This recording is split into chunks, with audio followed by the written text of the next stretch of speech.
الحمد لله رب العالمين والصلاة والسلام على سيدنا ومولانا محمد خاتم النبيين وإمام المرسلين وقائد الغر المحجلين وعلى آله وأصحابه أجمعين وعلى كل من تبعهم بإحسان إلى يوم الدين. أما بعد،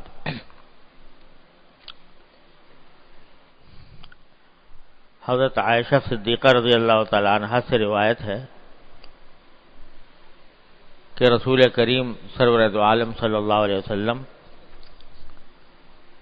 اپنی عادت کے مطابق اپنی عادت میں سخت گو نہیں تھے اور نہ بتکلف سخت گو بنتے تھے اور نہ بازاروں میں خلاف وقار باتیں کرنے والے تھے اور برائی کا بدلہ برائی سے نہیں دیتے تھے بلکہ معاف فرما دیتے تھے. اور حضرت عبداللہ بن عمر رضی اللہ تعالی عنہما سے روایت ہے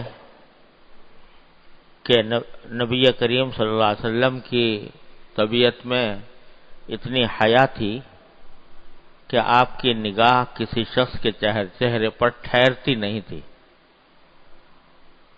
اور اگر کوئی نامناسب بات کا اظہار کرنا ہوتا کسی ضرورت کے تحت تو کنایے میں فرماتے تھے.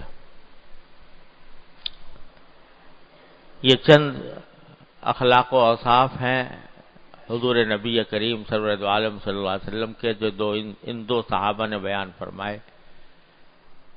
ایک حضرت عائشہ صدیقہ رضی اللہ تعالی عنہا نے، دوسرے عبداللہ بن عمر رضی اللہ تعالی عنہ نے. اور اس سے آگے مزید تفصیل حضور اقدس صلی اللہ علیہ وسلم کے اخلاق حسنہ کی بیان کی ہے حضرت علی رضی اللہ تعالی عنہ نے. وہ فرماتے ہیں کہ آپ سب سے بڑھ کر دل کے کشادہ تھے، کھلے دل رکھنے والے، بات کے سچے تھے،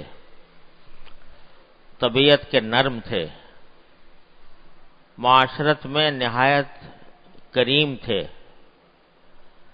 جو شخص آپ کی دعوت کرتا اس کی دعوت منظور فرما لیتے اور ہدیہ قبول فرما لیتے، چاہے وہ ہدیہ یا دعوت ایک گائے یا بکری کے کھر کی کیوں نہ ہوتی، اور ہدیے کا بدلہ بھی دیتے تھے، اور دعوت غلام کی اور آزاد کی اور لونڈی کی اور غریب کی سب کی قبول فرما لیتے. اور اگر مدینے کے آخری حصے میں کوئی مریض ہوتا تو اس کی بھی عیادت کے لیے تشریف لے جاتے اور معذرت کرنے والے کا عذر قبول فرما لیتے،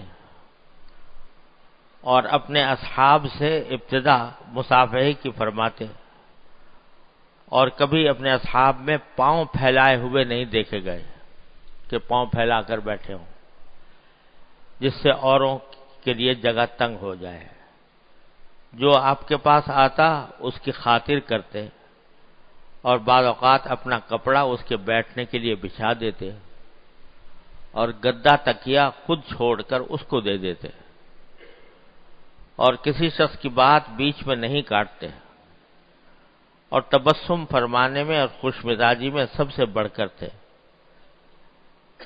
جب تک کہ وحی نازل ہونے کی حالت نہ ہوتی یا وعظ یا خطبہ کرنے کی حالت. یہ چند اخلاق و اوصاف ہیں جو نبی کریم سرور دو عالم صلی اللہ علیہ وسلم کے ان تین صحابہ کرام نے بیان فرمائے ہیں، اور ان پر ہمارے حضرت والا حضرت عارفی قدس اللہ تعالیٰ سرہ نے اسوہ رسول اکرم میں عنوان لگایا ہے انکسار طبعی، کہ طبیعت میں ایسا انکسار تھا جس کے نتیجے میں یہ سارے اوصاف آپ کے اندر جمع ہو گئے تھے. حضور اقدس صلی اللہ علیہ وسلم کے لیے قرآن کریم نے فرمایا انک لعلی خلق عظیم. اللہ تبارک و تعالی نے آپ کے اخلاق کی تعریف فرمائی کہ آپ بڑے عظیم اخلاق کے حامل ہیں.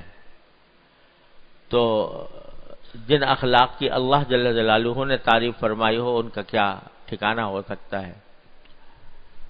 اور خود حضور نبی کریم سرورت عالم صلی اللہ علیہ وسلم کا یہ ارشاد صحیح احادیث میں مروی ہے کہ آپ نے فرمایا کہ بعثت لأتمم مکارم الاخلاق، مجھے اس لیے بھیجا گیا ہے تاکہ میں اعلیٰ درجے کے اخلاق کی تکمیل کروں، لوگوں کو بتاؤں کہ اچھے اخلاق کیسے ہوتے ہیں، اپنے قول سے بھی اپنے عمل سے بھی۔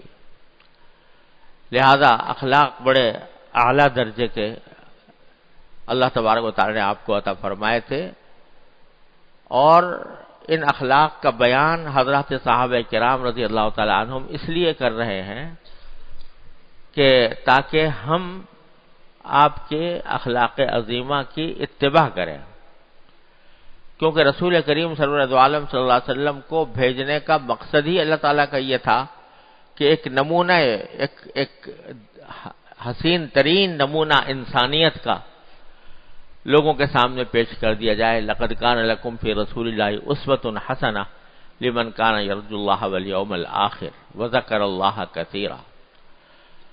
اس لیے ان میں سے ایک ایک بات ایسی ہے کہ اس کو نہ صرف یہ کہ سننے اور سمجھنے کی ضرورت ہے، بلکہ اس نیت کے ساتھ اس کو سننا اور سمجھنا ہے کہ اللہ تبارک و تعالی یہ اوصاف ہماری طرف بھی منتقل فرما دیں۔ اتباع سنت کا مطلب یہی ہے، جیسے بار بار عرض کرتا رہتا ہوں کہ ایک تو اتباع سنت ہے اپنے ظاہری شکل و صورت میں، ظاہری لباس میں، انداز میں، یہ تو ہے ہی مطلوب، لیکن اصل اتباع سنت یہ ہے کہ نبی کریم سرورت عالم صلی اللہ علیہ وسلم کے اخلاق و عادات، آپ کے اوصاف و کمالات جو حضرات صحابہ کرام نے بیان فرمائے ہیں، ان کی کوئی جھلک ہمارے اخلاق و اوصاف میں آئے، لہذا ان کو اسی نقطہ نظر سے سمجھنے کی ضرورت ہے۔ تو سب سے پہلے تو حضرت عائشہ صدیقہ رضی اللہ عنہا نے جو بیان فرمایا، یہاں ترجمہ یہ کیا گیا ہے کہ آپ بروئے عادت سخت گو نہیں تھے، سخت کلام کرنے والے، سخت باتیں کرنے والے نہیں تھے۔ اصل میں حدیث میں جو لفظ آیا ہے، حضرت عائشہ صدیقہ رضی اللہ تعالیٰ عنہ نے جو لفظ استعمال فرمایا ہے وہ یہ کہ لم یکن فاحشا ولا متفحشا، آپ ایسی بات کرنے والے نہیں تھے جو بازاری انداز کی بات۔ اس کا ترجمہ اگر کیا جائے تو شاید یہ زیادہ بہتر ہو کہ بازاری انداز کی بات، یعنی بے حیائی کی بات بھی اس میں داخل ہے، کوئی بے حیائی کی بات کبھی آپ کے زبان مبارک سے نہیں سنی گئی، اور اسی طرح تند مزاجی، سخت مزاجی جس کا ذکر یہاں پر ہے، کہ اس طرح بات کرنا کسی کے منہ پر کہ جس سے اس کا دل ٹوٹ جائے، جس سے اس کو ٹھیس پہنچے، اس کے دل کو ٹھیس پہنچے، تو یہ ہے جو فاحش کا لفظ ان تمام معنی پر دلالت کرتا ہے کہ آپ کے مزاج میں یہ بازاری انداز نہیں تھا۔ ایک حدیث میں واقعہ آیا ہے، بہت معروف واقعہ ہے کہ یہودی لوگ جو تھے مدینہ منورہ میں، یہودی لوگ بھی رہتے تھے، اور جب نبی کریم سرورت عالم صلی اللہ علیہ وسلم مدینہ منورہ تشریف لائے تو آپ نے ان یہودیوں کے ساتھ ایک معاہدہ فرمایا تھا۔ اس معاہدے کے تحت کہ یہودی بھی امن سے کے ساتھ رہیں اور نبی کریم صلی اللہ علیہ وسلم اور مسلمان بھی امن کے ساتھ رہیں، باہمی امن کا ایک معاہدہ کیا تھا، اور اس میں باوجود اس کے کہ یہودی جو ہیں وہ کافر تھے، اس کے باوجود نبی کریم صلی اللہ علیہ وسلم نے ان سے معاہدہ ایسا کیا تھا کہ ان کے بھی حقوق اس میں پورے ہو جائیں اور مسلمانوں کو بھی کوئی نقصان نہ پہنچے اور آپس میں امن کے ساتھ رہتے رہیں۔ تو لیکن یہودیوں کی طبیعت میں ہے شرارت شروع سے، انہوں نے اپنے پیغمبر کو نہیں بخشا، حضرت موسیٰ علیہ السلام کو اتنا تنگ کیا کہ جس کا کوئی حد نہیں. حضرت موسیٰ علیہ السلام کو بہت ہی سخت اذیتیں اٹھانی پڑیں یہودیوں سے، بنی اسرائیل سے، جس کا ذکر قرآن کریم نے جا بجا فرمایا ہے. تو جب اپنے پیغمبر کے ساتھ بھی ان کا رویہ یہ تھا تو نبی کریم صلی اللہ علیہ وسلم کو تو وہ پیغمبر مانتے ہی نہیں تھے. اس واسطے حضور اقدس صلی اللہ علیہ وسلم کو بھی طرح طرح سے تکلیفیں پہنچانے کا سلسلہ مستقل رہتا تھا، طرح طرح سے اذیتیں پہنچانے کا اقدامات کرتے رہتے تھے. انہی میں سے ایک شرارت یہ تھی کہ مسلمانوں کو تو یہ حکم دیا گیا ہے کہ جب وہ ایک دوسرے سے ملاقات کریں تو کہیں السلام علیکم ورحمۃ اللہ وبرکاتہ. بہترین دعا ہے کہ تمہارے اوپر سلامتی ہو، اللہ کی رحمت ہو، اللہ تعالیٰ کی برکتیں نازل ہوں. اتنی زبردست دعا تلقین فرمائی گئی ہے کہ مسلمان ایک دوسرے سے ملتے ہوئے یہ دعا کیا کریں. اب جب یہودی نبی کریم صلی اللہ علیہ وسلم سے یا صحابہ کرام سے ملتے تو یہ شرارت کرتے تھے کہ السلام کہنے کے بجائے السام کہتے تھے، لام بیچ میں سے نکال دیتے تھے. عربی زبان میں اگر لام بیچ میں سے نکال دیں، سلام کے معنی تو ہے سلامتی، امن، سلامتی، اور الف اگر بیچ میں سے لام نکال دیں السام کہیں تو اس کے معنی ہے موت، ہلاکت. تو السلام علیکم کے معنی یہ ہے کہ تمہارے اوپر موت آئے، تمہیں موت آ جائے، تمہارے اوپر ہلاکت اور تباہی نازل ہو. تو اس طرح کہہ دیتے السلام علیکم جلدی سے کہ سننے والا پتہ بھی نہ لگا سکے، لوگ یہ سمجھیں کہ سلام کیا ہے، حقیقت میں بد دعا دیتے تھے، السلام علیکم کہتے تھے. تو یہ حرکتیں کرتے رہتے تھے. تو ایک مرتبہ ایک یہودی آیا اور اس نے نبی کریم صلی اللہ علیہ وسلم کو آ کے السلام علیکم کہا. حضرت عائشہ صدیقہ رضی اللہ تعالی عنہا بھی اس وقت موجود تھیں. تو حضرت عائشہ نے جواب میں کہا کہ السلام علیکہ ولعنۃ اللہ، کہ تمہارے اوپر سلامتی، السلام یعنی وہ ہلاکت تمہارے اوپر بھی ہو اور لعنت بھی ہو اللہ کی تمہارے اوپر. کیونکہ اس نے یہ حرکت کی تھی تو حضور اقدس صلی اللہ علیہ وسلم نے حضرت عائشہ نے اس کے جواب میں لعنت کا لفظ بھی بڑھا دیا. تو حضرت نبی کریم صلی اللہ علیہ وسلم نے حضرت عائشہ کو ٹوکا، کیوں کہہ رہی ہوئی تھی لعنت اور یہ کے الفاظ؟ تو حضرت عائشہ نے عرض کیا کہ یا رسول اللہ، آپ نے سنا نہیں انہوں نے کیا کہا تھا؟ انہوں نے السلام علیکم کہا تھا. تو نبی کریم صلی اللہ علیہ وسلم نے فرمایا کہ تم نے مجھے نہیں سنا کہ میں نے جواب میں کیا کہا؟ میں نے کہا علیکم، بس کوئی لفظ نہیں بولا، سام نہ سام کہا نہ سلام کہا، میں نے کہا علیکم، تمہارے اوپر. تو مطلب یہ کہ جو کچھ بھی تم کہہ رہے ہو ہمیں تو وہ تمہارے اوپر ہو، یہ ہو سکتا ہے، معنی بھی ہو سکتے ہیں. اور بعض حضرات نے اس کے معنی یہ بھی بیان کیے کہ علیکم ما تستحقون، تمہیں وہ ملے جس کے تم مستحق ہو. تو میں نے تو علیکم کہہ دیا.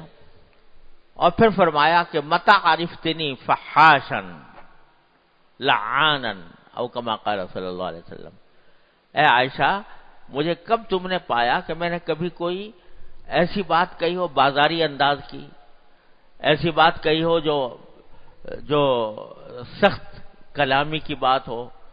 میں تو کبھی کسی سے سخت کلامی کی بات نہیں کرتا. تو اس لیے میں نے اس کے جواب میں ان لعنت اور ہلاکت کی بد دعا دینے کے بجائے میں نے صرف اتنا علیکم کہہ دیا، لہذا تم بھی آئندہ ایسے ہی کیا کرو. حضرت عائشہ صدیقہ رضی اللہ تعالیٰ عنہ کو آپ نے تلقین فرمائی. پھر ایک جملہ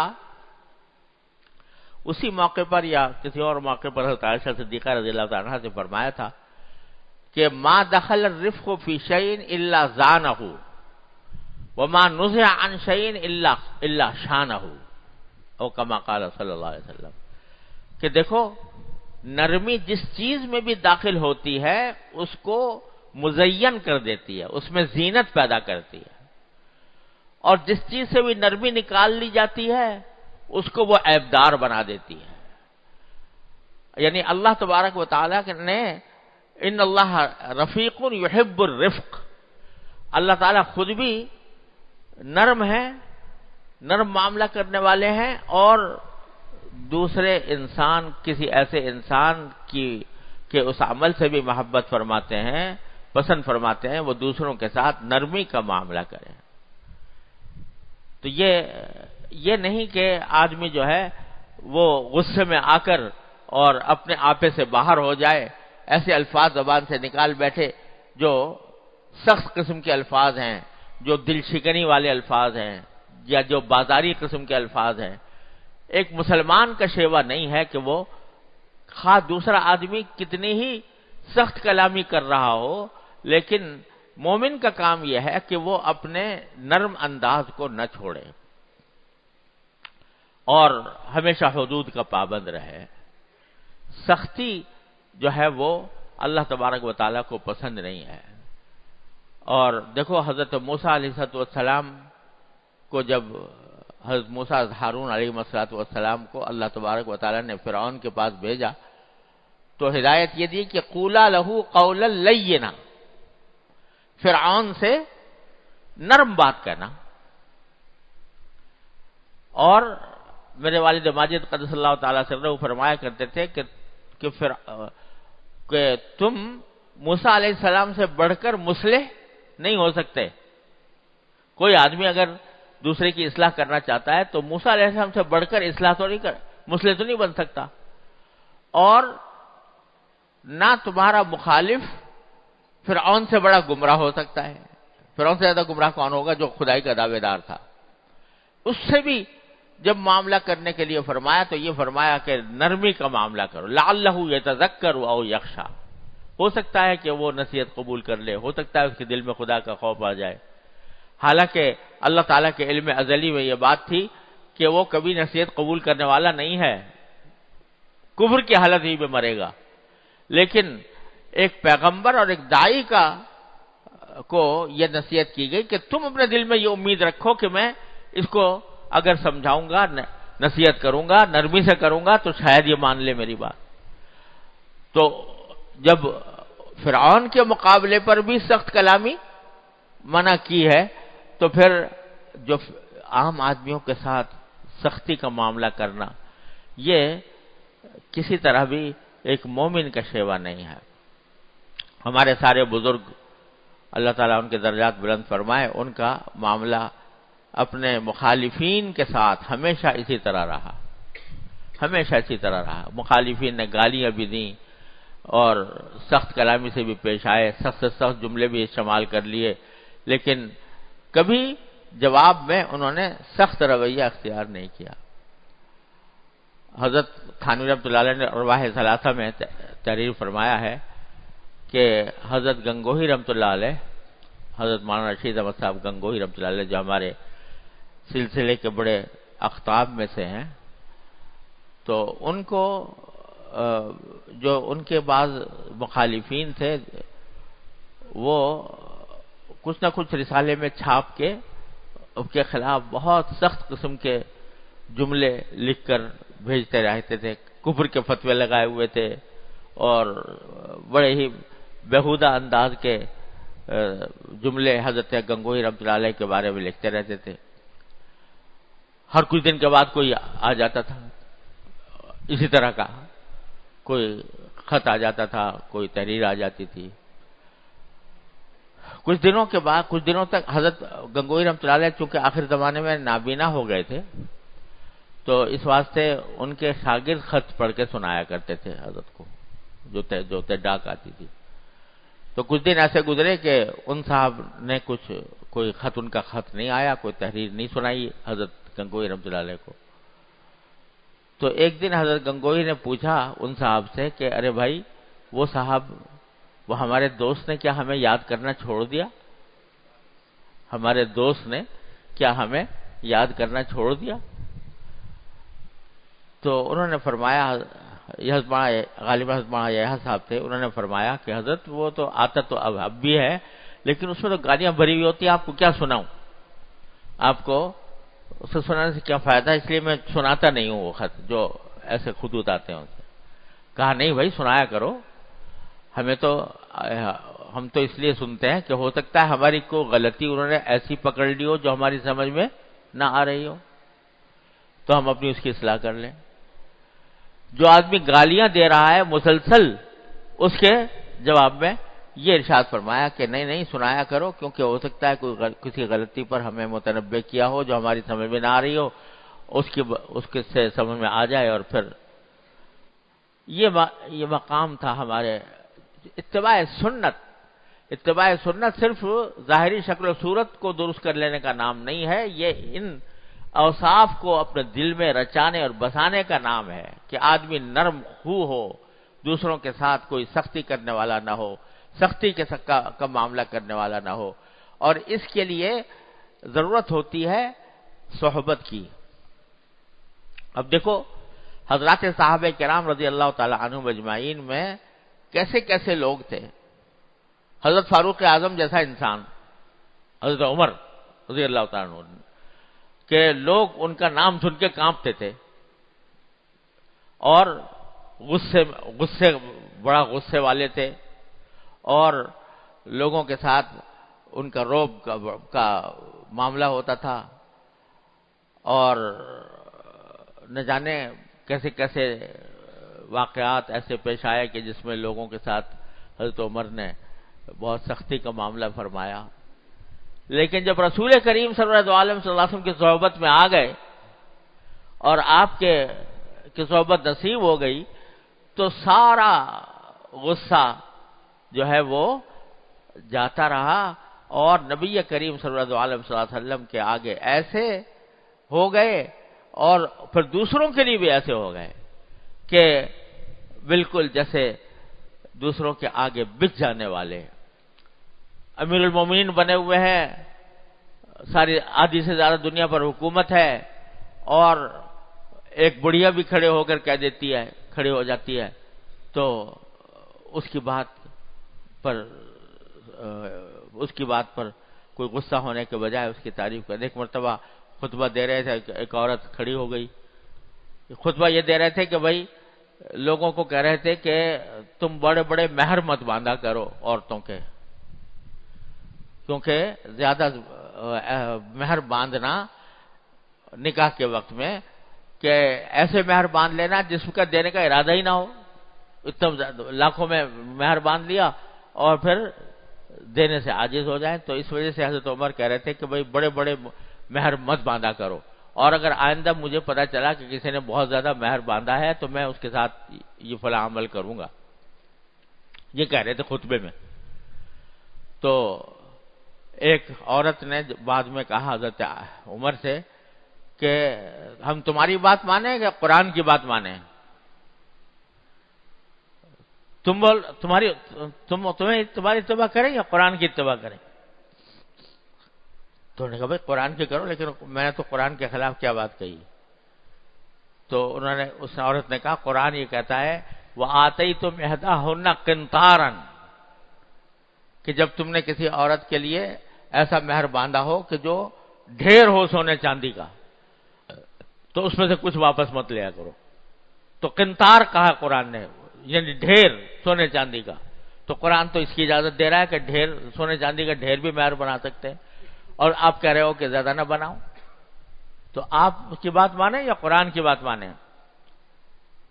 تو اب ایک بوڑھیا، ایک عورت وہ کھڑی ہو کے حضرت فاروق اعظم پر یہ تنقید کر رہی ہے، اور اس طرح کر رہی ہے کہ گویا تم نے قرآن کے خلاف بات کہی ہے، بھرے مجمع میں کر رہی ہے. تو فوراً کہا ہائے افسوس کہ قریش کی بوڑھیاں بھی عمر سے زیادہ فقہی مسائل کو سمجھتی ہیں، مسائل کو وہ زیادہ سمجھتی ہیں بنسبت عمر ابن خطاب کے. تو وہ ابن خطاب جس کے نام سے لوگ لرزہ کرتے تھے، نبی کریم صلی اللہ علیہ وسلم کی صحبت میں آ کر ایسے نرم ہو گئے، اتنے نرم پڑ گئے کہ معمولی آدمی بھی ان کو ٹوک دیتا تو اس کے اوپر نہ صرف ہے کہ کوئی غصہ نہ فرماتے، کوئی سختی نہ فرماتے، اس کے ممنون ہوتے، اس کے ممنون احسان ہوتے. اللہ ایک مرتبہ جا رہے تھے اپنے ساتھیوں کے ساتھ، تو امیر المومنین ہے، آدھی سے زیادہ دنیا پر حکومت ہے، قیصر و کسریٰ کی سلطنتیں تھرا رہی ہیں، اور اپنے کچھ ساتھیوں کے ساتھ گزر رہے ہیں، ایک پہاڑ کے پاس سے گزرتے ہوئے اچانک رک گئے اور پھر اپنے آپ سے خطاب کرتے ہوئے بولے قف یا ابن الخطاب، اے خطاب کے بیٹے ذرا ٹھہر، یاد کر کہ یہ وہ جگہ ہے، یہ پہاڑ کا دامن وہ جگہ ہے کہ جہاں تو اونٹ چرایا کرتا تھا، اور اس طرح چرایا کرتا تھا کہ تیرے پاؤں اونٹوں کے پیشاب میں گھٹنوں تک لت پت ہوا کرتے تھے، اور آج تو آدھی سے زیادہ دنیا پر عمارت کر رہا ہے۔ یہ کہاں سے تبدیلی آ گئی، یہ کیا انقلاب برپا ہو گیا؟ تو پھر خود ہی جواب دیا کہ صرف صدقہ ہے جناب محمد رسول اللہ صلی اللہ علیہ وسلم کی صحبت کا کہ اس نے یہ عطا فرمایا۔ تو نبی کریم صلی اللہ علیہ وسلم کی صحبت نے مزاج بدل دیے، طبیعتیں بدل دی۔ وہ لوگ کہ جو ذرا ذرا سی بات پر مہینوں بلکہ سالوں ایک دوسرے کے خلاف لڑنے کے لیے تیار تھے، باپ مرتا تھا تو بیٹے کو وصیت کر کے جاتا تھا کہ میرے دشمنوں کو معاف نہ کرنا، ان لوگوں کو اتنا نرم خو بنا دیا نبی کریم صلی اللہ علیہ وسلم کی سیرت نے۔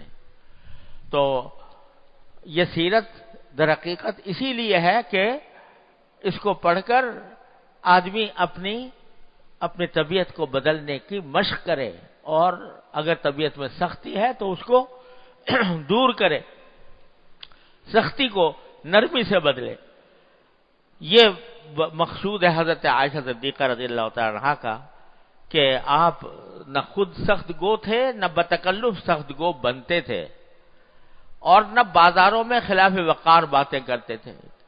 بازار میں بھی تشریف لے جاتے تھے، یہ نہیں ہے کہ بازار میں جاتے نہ ہوں، جیسے بعض لوگ سمجھتے ہیں کہ وہ پیر بن گئے تو بس اب بازار میں جانا منع ہو گیا، اب ہمارے مقام کے خلاف ہے کہ ہم بازار میں خود سودا سلب خریدنے کے لیے جائیں۔ ارے پیغمبروں کا تو یہ طریقہ ہے کہ جو ان کے اوپر یہ اعتراض کیا جاتا تھا کافروں کی طرف سے کہ مال حاضر رسول یاکل الطعام ویمشی فی الاسواق، یہ کیسا رسول ہے جو کھانا بھی کھاتا ہے اور بازاروں میں بھی پھرتا ہے؟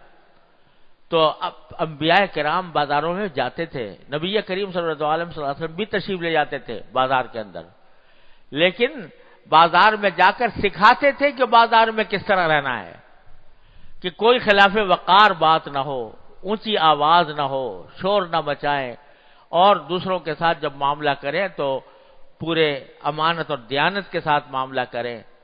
تو بازاروں میں کوئی خلاف وقار باتیں کرنے والے نہیں تھے۔ اللہ اکبر۔ حضرت ایک روایت میں آتا ہے کہ ایک صحابی تھے حضرت ظاہر، وہ کہیں دیہات میں رہتے تھے اور کبھی کبھی حضور اقدس صلی اللہ علیہ وسلم کی خدمت میں آیا کرتے تھے۔ سیاہ فام تھے، یعنی رنگ کالا تھا، اور بالکل خستہ حالت میں رہا کرتے تھے۔ تو نبی کریم صلی اللہ علیہ وسلم ایک دن بازار میں تشریف لے گئے تو وہاں دیکھا تو یہ ظاہر صاحب کھڑے ہوئے تھے رضی اللہ تعالی عنہ۔ تو آپ نے ان کو پیچھے سے جا کر ان کی کولی بھر لی، یعنی پیچھے سے کمر کی طرف سے ان کو ایسے بازوؤں میں لے لیا، اور پھر بطور ان کے ساتھ خوش طبعی کے طور پر فرمایا کہ من یشتری ھذا العبد منی، کون ہے یہ غلام مجھ سے خریدے، یہ غلام مجھ سے خریدے۔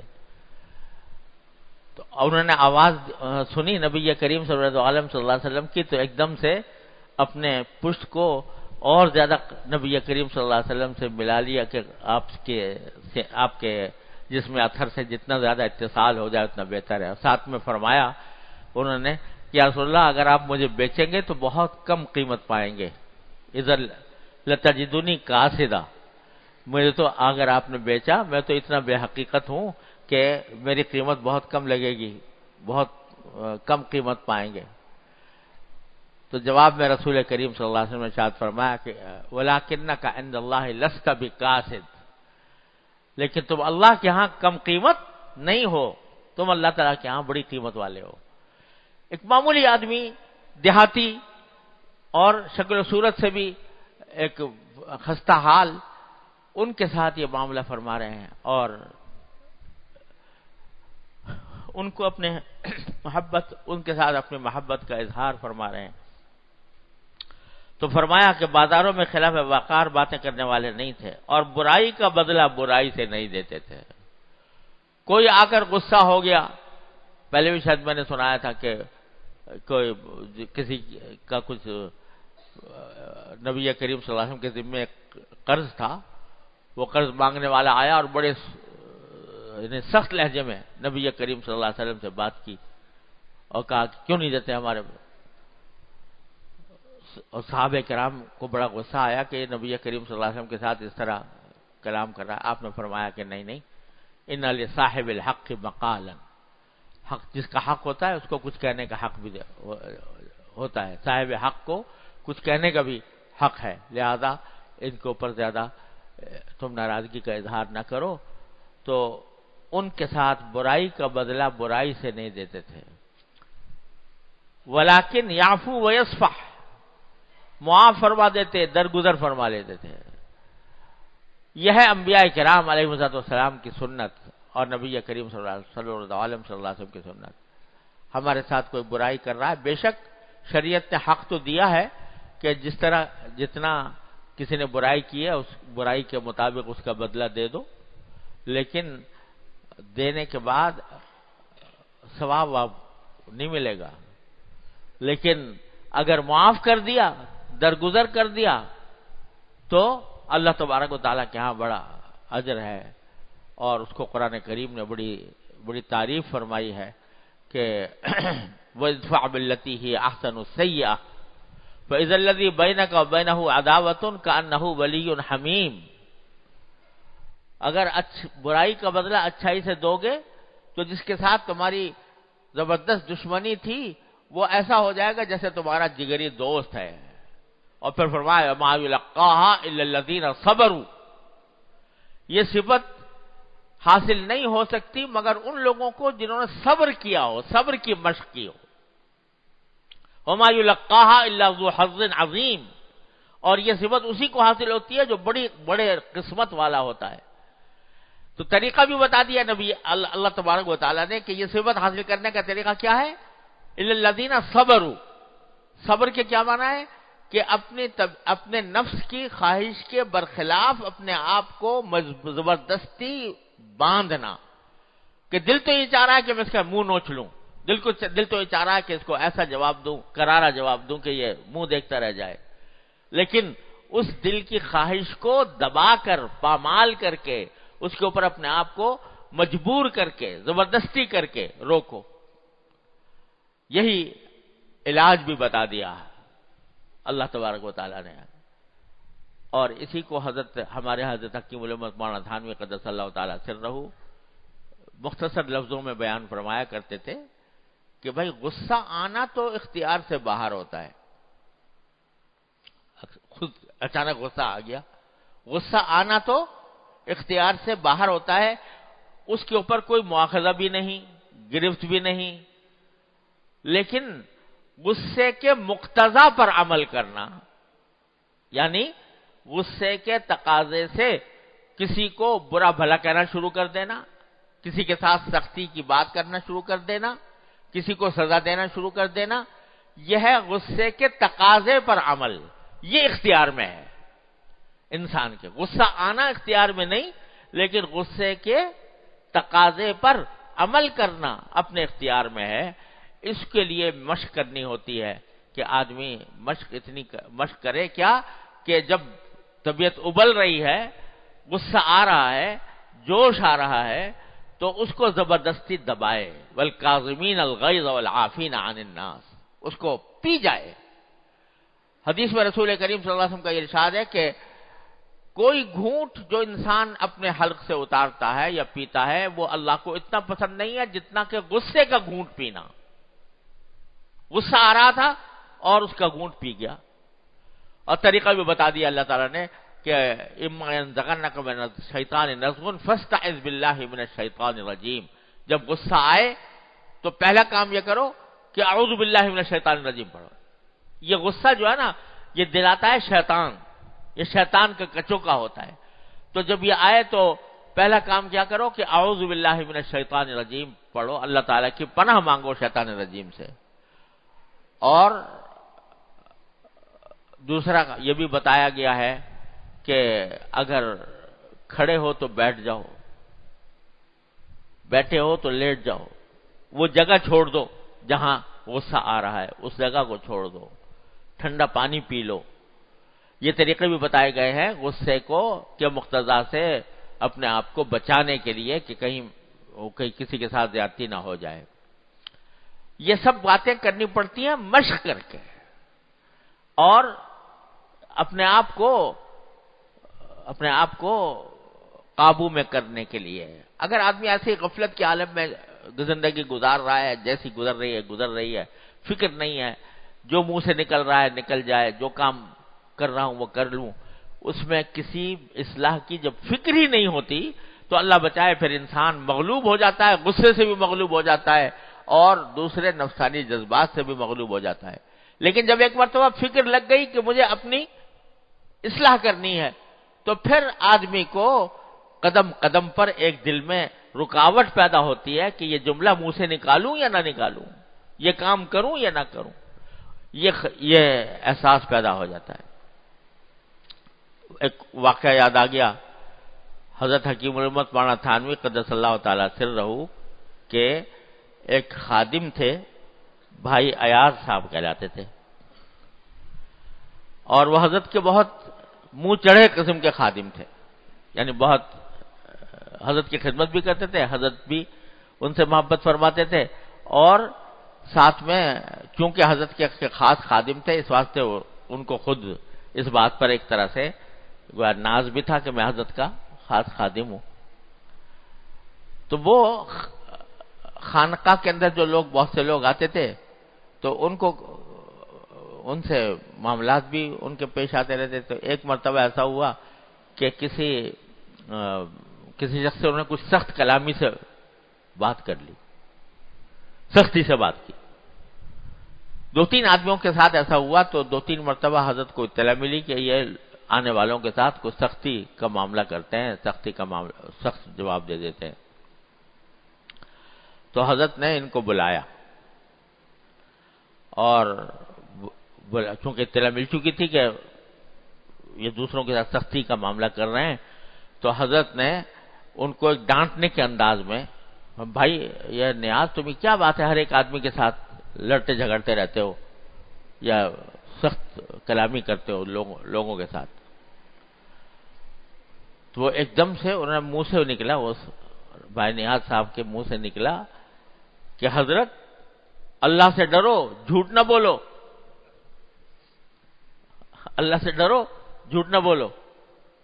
اصل میں کہنا یہ چاہ رہے تھے کہ جن لوگوں نے میری شکایت کی ہے وہ اللہ سے ڈریں اور جھوٹ نہ بولیں. انہوں نے آپ کو جھوٹی شکایت کی ہے، کہنا یہ چاہ رہے تھے کہ ان کو چاہیے کہ اللہ سے ڈریں اور جھوٹ نہ بولیں، لیکن منہ سے یہ نکل گیا کہ حضرت اللہ سے ڈرو، جھوٹ نہ بولو. اب ایک خادم جو ہے نوکر وہ یہ کہہ رہا ہے کہ اللہ سے ڈرو، جھوٹ نہ بولو. جو ہی حضرت نے یہ سنا ایک دم سے استغفر اللہ استغفر اللہ استغفر اللہ کہتے ہوئے دوسری طرف چلے گئے. لوگوں نے یہ منظر دیکھا تو پوچھا کہ حضرت آپ نے اس موقع پر وہ آپ کو کہہ رہا ہے کہ جھوٹ نہ بولو اور نوکر ہے اور وہ یہ کہہ رہا ہے کہ آپ اس طرح پہ چھوڑ کے. کہا کہ بھئی مجھے جب اس غصہ آیا تھا اس کی بات کے اوپر، لیکن جب اس نے یہ بات کہی تو میرے دل میں یہ آیا کہ غلطی مجھ سے ہوئی ہے. غلطی یہ ہوئی کہ جب دوسرے لوگوں نے شکایت کی تھی تو انصاف کا تقاضا یہ تھا کہ پہلے میں اس سے پوچھتا کہ دوسرے لوگوں نے یہ بات کہی ہے، یہ تم کیا کہتے ہو، تو دوسرے کی بات سن کے پھر کوئی فیصلہ کرتا. میں نے صرف یک طرفہ باتیں سن کر اس کو ڈانٹنا شروع کر دیا، تو اس واسطے غلطی میری ہوئی. میری غلطی ہوئی لہذا میں اس کو استغفار کرتے ہوئے وہاں سے واپس آ گیا۔ اب یہ بات کہ ترازو لگی ہوئی ہے، اپنے خیالات پر، اپنے جذبات پر ترازو لگی ہوئی ہے کہ غلطی میری ہوئی کہ میں نے اس کو بغیر دوسرے اس کا بیان سنے ہوئے یک طرفہ بات کے اوپر میں نے اس کو ڈانٹنا شروع کر دیا، تو یہ مجھ سے غلطی ہوئی اس واسطے۔ ایک تو غصہ آ رہا تھا لیکن غصے کے تقاضے کو ایک دم سے دبا کر اس کو ختم کر دیا۔ تو جب دل میں تقوی پیدا ہو جاتا ہے، اصل بات جو ہے نا وہ تقوی جب پیدا ہو، تقوی کے کیا معنی ہے کہ دل میں ایک کانٹا لگ گیا جو ہر وقت انسان کو متنبع کر رہا ہے کہ تم جو کام کر رہے ہو وہ ٹھیک کر رہے ہو یا غلط کر رہے ہو۔ یہ کانٹا، یہ خلش، یہ فکر، یہ دھیان، اس کا نام تقوی ہے کہ ہر وقت آپ آدمی کو اپنے ہر نقل و حرکت کے وقت میں انسان کے دل میں یہ خیال پیدا ہو کہ میں آیا یہ کام صحیح کر رہا ہوں یا غلط کر رہا ہوں، شریعت کے مطابق کر رہا ہوں یا خلاف کر رہا ہوں، سنت کے مطابق کر رہا ہوں یا خلاف کر رہا ہوں۔ اللہ تعالیٰ اپنی رحمت سے ہمارے دلوں میں، سب کے دلوں میں یہ پیدا فرما دے۔ بس جس دن یہ کانٹا لگ گیا، جس دن یہ خلیش پیدا ہو گئی، اس دن یہ سارے نفسانی جذبات اور خواہشات اور شیطانی اثرات انشاءاللہ یہ مغلوب ہوں گے، فنا ہو جائیں گے۔ یہ اصل چیز جو ہے اس غفلت کو دور کرنا ہے کہ جو غفلت طاری ہے کہ صبح سے لے کے شام تک کام ہو رہے ہیں اور دھیان نہیں آتا کہ میں صحیح کر رہا ہوں یا غلط کر رہا ہوں، اس کی وجہ سے یہ ساری خرابیاں پیدا ہوتی ہیں۔ جس دن یہ کانٹا تقوی کا لگ گیا تو اللہ تعالیٰ انشاءاللہ محفوظ، اور اس کا راستہ بھائی یہ ہے کہ کثرت ذکر، اللہ تعالیٰ کے ذکر کی کثرت، جو اللہ تبارک و تعالیٰ سے کی نعمتوں کا شکر ادا کرنا، اس کی اپنی ساری حاجتوں میں اسی کی طرف رجوع کرنا، کسی بھی حالت میں ہو اللہ تعالیٰ کی طرف رجوع کرنے کی عادت ڈالنا۔ یہ جب عادت پڑ جاتی ہے، اس بات کی عادت پڑ جاتی ہے کہ میں اللہ کا بندہ ہوں، اور اللہ کے بندہ ہونے کا احساس دل میں پیوست ہونے لگتا ہے، پیوست ہو جاتا ہے، تو پھر یہ تقوی خود بخود پیدا ہو جاتا ہے۔ کوئی مجھے دیکھ رہا ہے، کوئی میری نقل و حرکت کے اوپر نگرانی کر رہا ہے، مجھے اپنی ہر نقل و حرکت کا ایک دن جواب دینا ہے، مجھے اللہ تبارک و تعالیٰ کی بارگاہ میں پیش ہونا ہے۔ یہ چیز جو ہے یہ کثرت ذکر سے حاصل ہوتی ہے، اور ذکر زبان سے بھی ہوتا ہے اور دل سے بھی ہوتا ہے۔ دل سے یہ ہے کہ آدمی ہر وقت اللہ تعالیٰ کی نعمتوں کو سوچتا رہے، اس کی نعمتوں پر شکر ادا کرتا رہے، اپنی ساری حاجتیں چاہے زبان سے چاہے دل سے اللہ تبارک و تعالیٰ کی بارگاہ میں پیش کرتا رہے۔ جو حاجت بھی پیش آئے دل ہی دل میں مانگ لے، یا اللہ میری مشکل پیش آ گئی ہے، اپنی رحمت سے مجھے اس سے نکال دیجئے۔ جو واقعہ پیش آ رہا ہو اس کو اللہ تعالیٰ کی طرف سے سمجھے اور اللہ تعالیٰ کی طرف دھیان رکھے، تو جتنا یہ دھیان انسان کے دل میں بیٹھتا جائے گا، اسی نسبت سے یہ غفلت دور ہوگی، اور غفلت دور ہوگی تو یہ کانٹا، تقوی کا کانٹا دل میں لگ جائے گا، اور اس کے نتیجے میں آدمی ہر وقت یہ سوچے گا کہ میں نے جو یہ کام کیا یہ اللہ کی رضا کے مطابق ہوا یا نہیں ہوا۔ غصہ میں نے کہیں ناجائز تو نہیں کر لیا، میں نے کہیں کسی کے ساتھ زیادتی تو نہیں کر لی، اور اگر کر لی ہو تو فوراً فکر کرے گا معافی مانگنے کی کہ کسی طرح میں معافی یہاں دنیا میں معافی کرا لوں، آخرت میں اس کے اللہ تعالیٰ مجھے عذاب سے بچا لے۔ تو یہ صفت جو ہے یہ پیدا ہوتی ہے تقوی سے، اور تقوی پیدا ہوتا ہے کثرت ذکر سے اور صحبت سے، ایسے لوگوں کی صحبت سے جو غفلت میں مبتلا نہ ہوں، ایسے لوگوں کی صحبت سے جن کے دلوں میں اللہ تبارک و تعالیٰ کے خوف کی آگ سلگی ہوئی ہے، جن کے دلوں میں اللہ تعالیٰ کے ساتھ تعلق مضبوط ہے، اور اللہ تعالیٰ کے ساتھ تعلق کے ساتھ وہ زندگی گزار رہے ہیں۔ تو ایسے لوگوں کے ساتھ رہنا، غافل لوگوں کے ساتھ رہنے کا نتیجہ غفلت، اور جو اللہ تبارک و تعالیٰ کے ذکر میں مصروف ہیں، اللہ تبارک و تعالیٰ کے یاد ان کے دلوں میں سمائی ہوئی ہے، ان کے ساتھ اٹھنا بیٹھنا، ان کے ساتھ